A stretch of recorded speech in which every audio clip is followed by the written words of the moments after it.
Welcome to my YouTube channel, Tony Su Vega, your feng shui guru and paranormal expert. It is the day of the dog, May 10, 2024, Friday. Best color, green.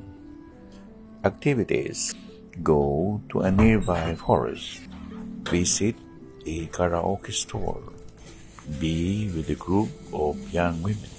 Ang araw po natin ngayon ay araw ng aso, Mayo 10, 2024, araw ng Biyernes. Pinakamagandang kulay ang berde o runtian.